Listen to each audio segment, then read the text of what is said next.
आज पूरा करके जाइब अपन मन कि धान भले धुआं हो जाई।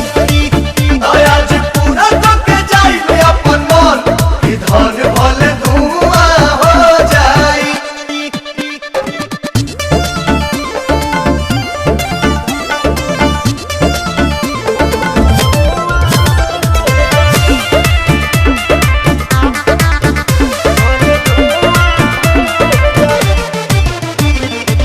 ऐसे देखबू जे हमारा ब्रिज के धा दे हम गीज के चोली के चीज के।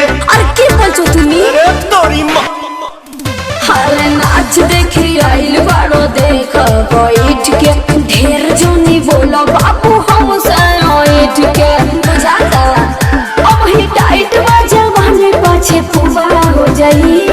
तो बतिया मान ले आज पूरा करके जाइब अपन मन कि धान भले धुआं हो जाई।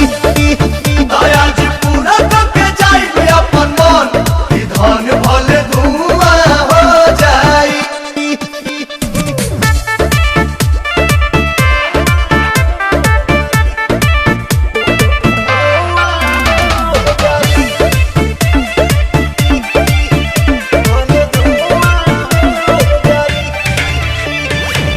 लागेलू फाइन साइन तोहरे पेज पा पवन के संगे मैनेज करो सेज पा चल होगे।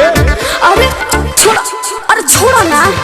ढेर जाना ओइले या ढेर जाना कोइले और उन बिहारी मन पूरा नहीं कहिले हमरा पीछे प्रियंसु बोला फुगा हो जाई। आज पूरा करके जाइब अपन मन कि धान भले धुआं हो जाई। आज